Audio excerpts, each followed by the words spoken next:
اذ قال اللہ، جب فرمایا اللہ تعالی نے، یا عیسیٰ، اے عیسیٰ، انی متوفی کا، بے شک میں تجھ کو فوت کرنے والا ہوں یا پورا پورا لے لینے والا ہوں. متوفی کا لفظ جو ہے یہ واو فے یہ سے ہے، واو فے یہ، جس سے لفظ وفا نکلا ہے. توفی کا لفظ لغت عرب میں قبض کرنے اور پورا پورا لینے کے معنوں میں آتا ہے، اور یہ 3 طرح ہوتا ہے. یعنی توفی 3 طرح ہوتی ہے. نمبر 1 توفی فی النوم، نیند میں فوت ہونا. دوسرا ہے توفی الموت، موت کے وقت فوت ہونا، پورا لیا جانا. اور تیسرا ہے روح اور بدن دونوں کا لیا جانا. کیا کیا معنی سمجھ آیا آپ کو؟ نیند میں لے لینا، اس کی دلیل کیا ہے؟ جیسے قرآن پاک میں آتا ہے وَهُوَ الَّذِي يَتَوَفَّاكُمْ بِاللَّيْلِ، وہ اللہ وہ ذات ہے جو تم کو رات کے وقت کیا کرتا ہے؟ فوت کر دیتا ہے. تو آپ تو اپنے بستر پہ ہوتے ہیں اور پھر سویرے اٹھ جاتے ہیں. تو نیند کو موت سے تشبیہ دی گئی. اسی لیے جب آپ صبح اٹھتے ہیں تو کیا دعا پڑھتے ہیں؟ الحمدللہ الذی احیانا بعد ما اماتنا والیہ النشور. اس میں آپ کی پوری روح اور جسم نہیں لیا جاتا، لیکن اس کے لیے بھی فوت ہونے کا لفظ آتا ہے، کیونکہ نیند کی حالت میں انسان کے جو سینسز ہیں وہ چلے جاتے ہیں. وہ دیکھ نہیں سکتا، وہ بول نہیں سکتا، وہ سن نہیں سکتا. اس کی ایک روح جو ہے وہ لے لی جاتی ہے، یعنی شعور اور ادراک کی روح جو ہے. تو اس کو بھی توفی کہا جاتا ہے، یتوفاکم باللیل. یہ آیت جو تھی یہ سورۃ الانعام کی آیت 60 تھی. سورۃ الزمر میں اللہ تعالیٰ فرماتے ہیں، آیت 42 ہے، اللہ یتوفی الانفس حین موتها واللتی لم تمت فی منامہا. اللہ پورا پورا لے لیتا ہے روح کو، نفسوں کو، جب ان کی موت کا وقت آتا ہے، اور جن کی موت کا وقت نہیں آتا ان کو نیند میں فوت کرتا ہے. اسی لیے نیند کو موت کی بہن کہا گیا نا، سویا مویا برابر کہتے.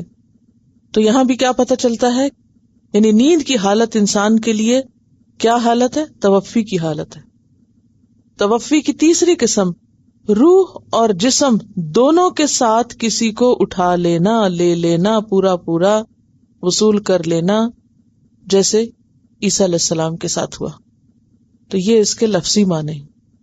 لفظی معنی کیا ہے؟ پورا پورا لے لینا. پھر اس کا اطلاق 3 چیزوں پر ہوتا ہے، نیند پر بھی ہوتا ہے، موت پر بھی ہوتا ہے، اور جسم اور روح دونوں کے لینے پر بھی ہوتا ہے. اب یہاں جو عیسیٰ علیہ السلام کے لیے کہا گیا کہ میں تجھ کو لے لینے والا ہوں پورا پورا، تو اس کا کیا مطلب ہے؟ کیا اس کا مطلب ہے کہ میں تم کو نیند دینے والا ہوں، سلانے والا ہوں؟ زیادہ زیادہ اگر اس کا معنی یہی کیا جائے کہ وہ ان کو سلایا گیا، تو مطلب یہ ہے کہ جب یہ تجھے وہاں لے جائیں گے تو تم پر کوئی دہشت خوف نہیں ہوگا. یعنی جب وہ اٹھائے جا رہے تھے تو کھلی آنکھوں سے نہیں، بلکہ ایک طرح سے جیسے کوئی سوئی ہوئی کیفیت میں ہوتا ہے. دوسرا معنی یہ کہ اگر اس سے مراد موت لیا جائے کہ عیسیٰ علیہ السلام پر موت آئی تھی، تو اس کے بارے میں یہ کہا جاتا ہے کہ چند لمحوں کے لیے وہ ایسے ہو گئے تھے کہ جیسے وہ ڈیڈ ہوں. ٹھیک ہے. تیسرا معنی کہ جسم اور روح دونوں کے ساتھ پورا پورا لے لینا. اصل میں یہی معنی اس کا زیادہ حسب حال ہے کہ اللہ تعالیٰ نے عیسیٰ علیہ السلام کو جسم اور روح دونوں کے ساتھ اٹھایا تھا. ان کی صرف روح نہیں لی گئی بلکہ ان کا جسم بھی لیا گیا. اور یہ کہاں سے پتہ چلتا ہے؟ اس کے فوراً بعد آگے آ رہا ہے وَرَافِعُكَ إِلَيَّ، اور تجھے اپنی طرف اٹھانے والا ہوں. یعنی تجھے میں پورا پورا لے لوں گا اور پھر اپنی طرف اٹھا لوں گا، یعنی آسمان پہ لے جاؤں گا. رفع عیسیٰ جیسے حضرت ادریس علیہ السلام کے لیے بھی آتا ہے وَرَفَعْنَاهُ مَكَانًا عَلِيًّا. اہل ایمان قیامت کے دن بڑے بلند درجوں پر ہوں گے. وہ پیچھے آپ پڑھ چکے نا 3 پارے کے شروع میں. وَرَفَعَ بَعْضَهُمْ درجات، بعض کو اس نے درجات میں بلندی عطا کی. تو رفع کا معنی درجے کی بلندی بھی ہوتا ہے، یعنی بلند درجہ، بلند مقام. یعنی تمہارے دشمن تمہارے خلاف جو چال چل رہے ہیں، میں ان چالوں سے تم کو بچا کر ایسے تمہیں پورے کا پورا اٹھا لوں گا کے مقام محترم پر، عزت کے مقام پر، ملائکہ کی جگہ پر لے جاؤں گا اور ان کی ساری چالوں کو ان پہ الٹ دوں گا. سمجھ گئے؟ تو رفع اعلی کا مطلب کیا ہوا؟ عزت بخشنا، بلندی مقام اور بلندی درجات دینا، آسمان کی طرف لے جانا. باقی پیغمبروں کی ہجرت دنیا میں ایک ملک سے دوسرے ملک کی طرف ہوئی، عیسیٰ علیہ السلام کی ہجرت زمین سے آسمان کی طرف ہوئی. ہجرت کب ہوتی ہے؟ جب حالات بالکل تنگ ہو جائیں، جب کسی نبی کی زندگی بھی خطرے میں پڑ جائے. جیسے نبی صلی اللہ علیہ وسلم نے ہجرت کی مدینہ کی طرف، اور اس وقت بھی آپ کو یاد ہے کہ جب وہ سارے قبائل اکٹھے ہو گئے تھے آپ کو ختم کرنے کے لیے. تو اسی طرح یہاں بھی آپ کے سارے دشمن حضرت عیسیٰ کے خلاف اکٹھے ہو گئے، تو اللہ تعالیٰ نے کیا کیا؟ ان کو زمین سے آسمان کی طرف اٹھا لیا اور ان کی چالوں سے بچا کے ان کو عزت دی. ان کے دشمن ان کا بال بیکا نہ کر سکے. وَمُطَهِّرُكَ، اور میں تجھ کو پاک کرنے والا ہوں. کس سے؟ من الذین کفروا، ان لوگوں سے جنہوں نے کفر کیا، یعنی ان کے الزامات سے. یہ جو تم کو تانے دیتے ہیں یا برا بھلا کہتے ہیں، تو ان سب چیزوں سے تجھ کو پاک کرنے والا ہوں. وَجَاعِلُ الَّذِينَ اتَّبَعُوكَ، اور بنانے والا ہوں ان لوگوں کو جنہوں نے تیری پیروی کی. کس کی پیروی؟ عیسیٰ علیہ السلام کی. یعنی عیسیٰ علیہ السلام کے پیروکاروں کو، ماننے والوں کو بنانے والا ہوں. کیا؟ فوق، اوپر، الذین کفروا، ان لوگوں کے جنہوں نے کفر کیا. یعنی تیرے ماننے والے ہمیشہ غالب رہیں گے کس پر؟ کافروں پر. الی یوم القیامہ، قیامت کے دن تک.